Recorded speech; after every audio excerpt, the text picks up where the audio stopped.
Quand Mathieu avait 16 ans, il a vécu une expérience particulière avec sa copine de l'époque, Samantha. Samantha habitait dans la ville voisine et n'avait pas encore son permis. Il se voyait donc rarement en dehors de l'école, et encore moins seul. Un lundi matin, ils ont décidé de sécher les cours pour passer du temps ensemble. Puisque c'était un lundi, Mathieu savait que ses parents seraient au travail et qu'ils auraient donc la maison pour eux tout seuls, pour jouer à des jeux vidéo et juste se câliner sur le canapé devant un film, sans personne pour les interrompre. La maison dans laquelle il habitait était située dans une banlieue entourée de champs et de forêts. C'était une maison de 2 étages, avec 3 chambres à l'étage et une au rez-de-chaussée. Tout le sol de la cuisine était en parquet. La maison avait également un système de sécurité avec détecteur de mouvement à chaque entrée, ainsi qu'un autre dirigé vers le bout du couloir qui menait à la cuisine.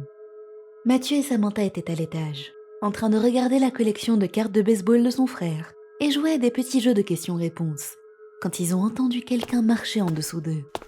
Samantha l'a entendu en premier, et quand Mathieu s'est figé, il l'a entendu aussi. Ils étaient tous les deux tétanisés. Samantha lui a demandé en chuchotant si un de ses parents était rentré plus tôt. Ils sont restés dans un silence complet dans la chambre, écoutant attentivement à travers la porte. Les bruits de pas étaient clairs sur le parquet de la cuisine. Ils faisaient des va-et-vient et étaient accompagnés par un bruit de bruissement de sacs en papier, comme ceux des supermarchés. Les pas avançaient lentement pendant quelques secondes, puis s'arrêtaient, puis le sac en papier bruissait, et la porte du placard à provisions s'ouvrait, avec son grincement reconnaissable entre mille. Samantha a chuchoté. Est-ce qu'ils sont en train de ranger des courses? Et Mathieu a répondu. Ça doit être ma belle-mère. C'est la seule qui fait des courses dans la maison. La belle-mère de Mathieu était bien moins compréhensive que son père. Et puisqu'il avait séché les cours pour être seul avec une fille dans sa chambre, il savait qu'il aurait de gros problèmes s'il se faisait prendre.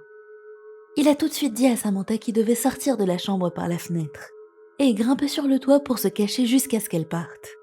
C'est donc ce qu'ils ont fait. Ils ont attendu là pendant 45 minutes, regardant l'allée pour voir à quel moment la voiture de la belle-mère s'éloignerait. Mais elle n'a jamais bougé. Samantha s'impatientait, puisqu'il faisait atrocement chaud sur ce toit noir. Finalement, Mathieu lui a dit de rester là juste un peu plus longtemps pour monter la garde, pendant qu'il revenait dans la maison pour parler à sa belle-mère. Il lui dirait qu'il s'était juste senti malade ce matin, et qu'il avait décidé de rester à la maison pour se reposer plutôt qu'aller en cours. Il n'avait toujours aucune idée de comment il ferait sortir Samantha, mais gardait à l'esprit qu'il ne s'était jamais préparé à ce scénario. Alors qu'il entrait dans la cuisine, il a appelé sa belle-mère, mais personne n'a répondu. La chambre de ses parents se trouvait également au rez-de-chaussée, donc il y est entré pour voir, mais il n'y avait personne. Il a vérifié chaque chambre de la maison, mais à sa grande surprise, la maison était complètement vide. Il a même vérifié le garage, mais il était vide aussi. Toutes les portes d'entrée étaient fermées et verrouillées. Et c'est là que Mathieu a compris. Toutes les portes bipent quand elles sont ouvertes, y compris celle du garage. Et ce bip s'entendait facilement depuis sa chambre, puisqu'elle était directement au-dessus. Pour lever le doute une bonne fois pour toutes, il est allé ouvrir le placard à provisions. Mais il n'y avait absolument rien de nouveau à l'intérieur, qui n'y était pas la nuit précédente. Un frisson glacé l'a parcouru. Il a couru à l'étage et a fait descendre Samantha du toit, lui demandant si elle avait vu quelqu'un entrer ou partir. Mais elle n'avait vu personne. Mathieu n'avait jamais cru aux fantômes avant ce jour. Et honnêtement, il aurait préféré avoir une explication rationnelle à ce qui s'était passé. Si sa petite amie n'avait pas été témoin de toute l'expérience avec lui, il l'aurait probablement mise sur le dos de son imagination. Il n'avait pas réellement vu de fantômes, donc il ne pouvait pas dire avec certitude si c'était bien cela. Mais il était en revanche certain que ce qu'ils avaient entendu était bien réel, et était tellement convaincant que Samantha et lui n'avaient pas douté pendant une seconde qu'il y avait bien quelqu'un dans la maison en train de ranger des courses.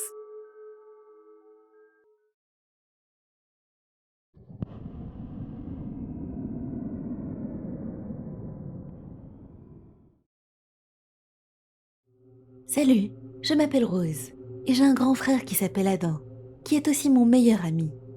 Nous avons toujours nos 2 parents. Mon père nous aime énormément, mais ma mère déteste Adam, pour des raisons que nous n'avons jamais comprises. La vie se passait bien cependant, jusqu'à ce que une horrible situation se produise. Je me suis réveillée un matin, et j'ai trouvé mon père en train de pleurer, et ma mère qui essayait de le réconforter. J'étais encore très jeune à l'époque, donc je n'ai pas très bien compris ce qui se passait. J'ai demandé à mes parents si quelque chose n'allait pas. Mon père, en sanglotant, a très difficilement articulé que mon frère était porté disparu avant de redoubler de sanglots déchirants. J'étais sous le choc. Je n'arrivais pas à croire que mon frère, mon seul ami, ait disparu. Comment? Personne ne savait. Et la police, après avoir enquêté pendant quelques semaines, a fini par clore l'affaire. Tout le monde était dévasté. Aucun de nous n'aurait imaginé que quelque chose comme ça arriverait à notre belle famille. Une nuit, alors que j'étais au lit, à moitié réveillée, j'ai soudainement entendu un bruit étrange dans ma chambre. Il faisait noir, je ne pouvais donc pas voir grand-chose, mais on aurait dit le bruit de quelqu'un en train de courir.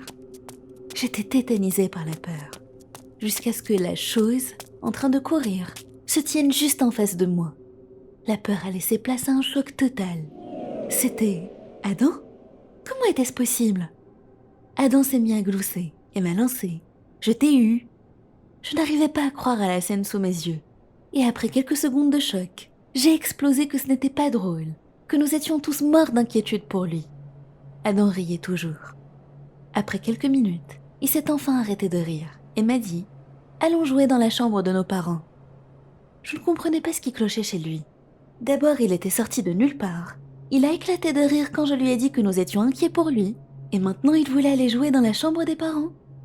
Mais il m'avait beaucoup manqué, et j'ai fini par accepter, en me disant que c'était la meilleure façon de l'annoncer aux parents. Nous avons couru dans leur chambre, et nous nous sommes mis à sauter sur le lit en criant qu'Adam était de retour. Je le pointais même du doigt en criant. Mon père était très confus, me disant qu'il n'y avait personne là.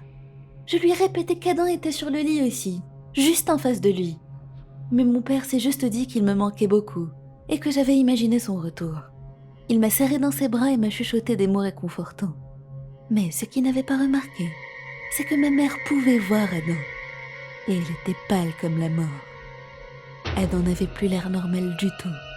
Il avait un énorme sourire noir sur son visage et des yeux rouges avec de grosses pupilles noires. Il était assis à l'exact même endroit et à l'exact même moment où ma mère l'avait tué.